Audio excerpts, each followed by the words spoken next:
All right, welcome back to my drawing journal for March 2023. My name is Freddie, and we have a big month. This video will cover weeks 9 through 13. I want to start by sharing a question a friend asked me.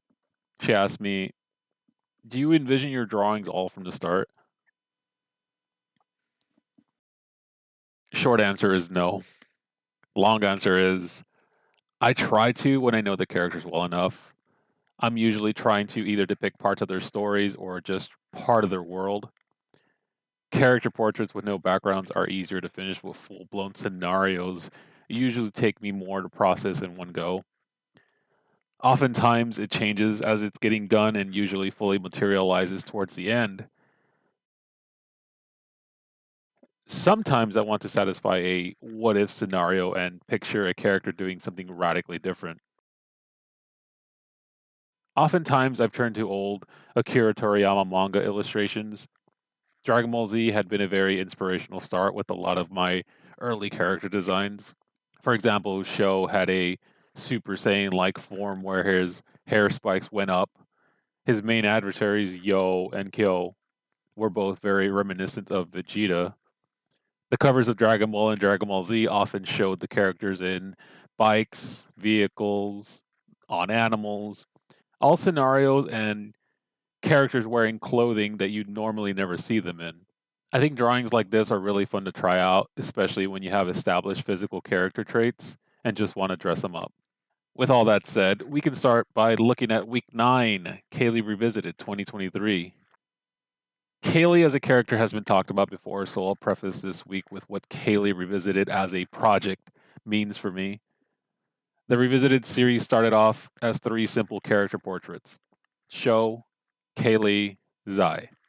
Fast forward to about a year, I had gotten started into doing digital drawings for the first time. I thought maybe now that I've had time to work on my drawing skills for a year, I could do it again, but better, and now digital. Because of that friend that couldn't tell my drawings of men and women apart, I was mainly focused on drawing women. And so the parameters were the same: draw Kaylee in her movie theater uniform with a similar color palette. When I finished, I asked another friend which one they liked best, this one or this one, showing them the old versus the new. They simply told me they're the same thing. Well, now what do I do? In a way, they were right. I felt a bit crushed, but I used that to push forward. Years later, after I had practiced for a while and my style had gone through a bit of a change, I tried again. At this point, I was sketching on paper, scanning it in, using Adobe Illustrator to draw my lines, and then imported them to Photoshop the color to make for a cleaner look. Not bad. I didn't show anyone this one except for my girlfriend at the time. She liked it. The following year, I zoomed it out a bit instead of the usual close-up shot. I liked her hair this way. I'm still using Illustrator here. You can tell with how long the lines taper off. I tried again the next year. Kaylee underwent a dirty blonde phase. She had darker tips, messier hair. The pose became a bit more dynamic as well. The last one I did was in 2012. I refined a lot of what I learned as well as incorporated a bit more detail on every other part. The anatomy was better, but her neck felt like it was out of alignment. Fast forward to now, many years later, and we come to this. Same concept, similar colors, and a more dynamic pose. I won't lie, this one felt very fast to draw and to color. Might be because of how familiar I was to the idea or the comfort of it, but it took me one sitting to go from start to finish. I enjoyed coming up with a pose that would do it justice while also trying to show a bit more of Kaylee's ideal self being bubbly and playful. Same idea, same uniform, ticket in hand, sporty shoes, big smile. Everything that made Kaylee who she wants to be. Overall, I was happy with it. But because it felt fast to do this, I started wondering how it would look in color. For this, I merely changed color hues until I got the colors I desired, while also changing certain details like her eyes and added a bit more colorful background. And then I thought, this looks nice, but how would this look with a different light source direction? This time changing the light to behind her, I reworked my shading layers to reflect that. I'm a fan of light changes in drawings to get a very different effect of the same drawing. It's always interesting to see how conceptually it can change the feel of what you initially thought you were drawing. But then I thought, what if the lighting was harsher? This is when I reached way back to the days of when I would draw in pure black and white. My original inspiration for this has always been the very first intro of the anime Sayuki. In it, you see character drawings in a hard light with a hint of color thrown in. I took that and I did some of my own, one of which was of me and my friends in high school. There was an unfinished Kaylee drawing, and then there was a very early version of Asmodee. It's a fascinating light study, and I highly recommend you try it. Week 10 is Cyber Marley. For this week, I decided on finishing a drawing I started in September of last year, so the time lapse will be very late on this. Marley is Kaylee's guardian angel. Kaylee's goal is to redeem herself from her violent reputation in middle school and to be softer overall. Marley's goal is to help Kaylee achieve that, but she was sent down with no knowledge of Kaylee or that she's an angel. Angel rules dictate that once you descend, you have 777 days to fully satisfy your guardianship to your person, or else you become a fallen angel. Your memories get locked. You're not allowed to return and then roam the earth as a normal person. That's the basis of her story I gave her, anyways. I've taken a liking to drawing her from time to time. Her dress is mostly composed of layers upon layers of fabric. It's gone through various versions where it's mostly white, and other versions have had more red accents. As for the drawing, I started drawing this after watching Cyberpunk Edge Runners on Netflix. I drew heavy inspiration from it for the colors and also drew inspiration from Mika Pikazo's drawings before I knew and studied who Mika Pikazo was. I drew some of the lines on her face and her arms to show the body augments. The background just needed to be very neon, and I looked to reflect all the colors around her. I'm glad to have finally finished it.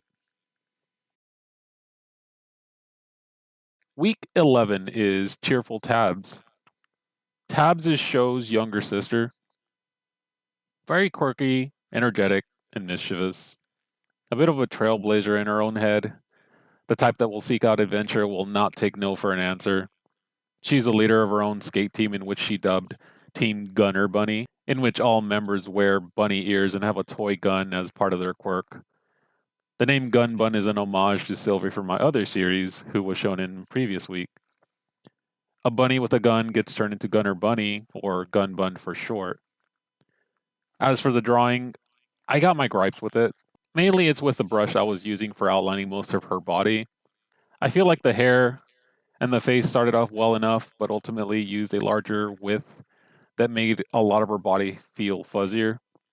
Just the same, I wish I had done another layer of color to make the entire thing a bit sharper, as well as toning down all the use of lighting effects I added on top.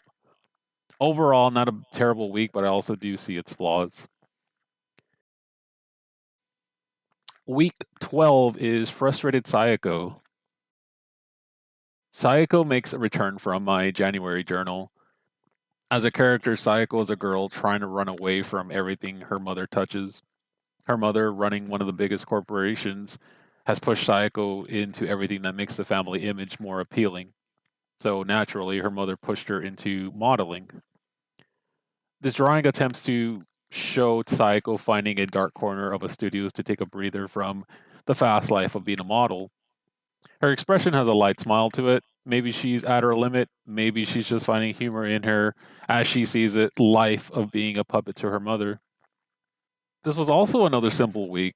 Being as busy as I had been, I wanted to start and finish something simpler while still having fun with it.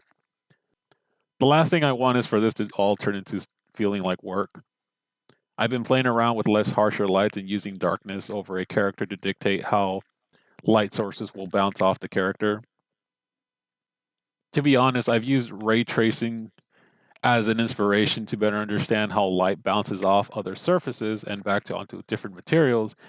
So it's been fascinating to think of things that way, and that's helped me visualize things a bit easier.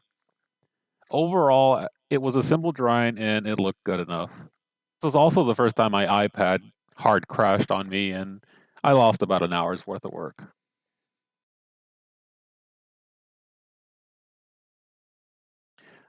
Week 13 is Rumiko on the streets. Rumiko is Tab's longtime best friend and second member of Gunbun. She isn't too fleshed out as a character, as a lot of her interactions happen with mostly Tab so far. In a nutshell, Rumiko wants nothing more but to help Tab fulfill her vision of what she wants Gunbun to be, and isn't afraid to use what she can to make that happen. Beyond that, there's not much more to say about her. She's mostly stayed the same when it comes to her appearance over the years, and not a character that I've devoted a lot of time to. But in light of wanting to bring things up, I went ahead and took some time to redesign her outfit a bit. They're not drastically different from the old ones, but I try to think of outfit ideas I've seen in games that I've played over the years as visual aids.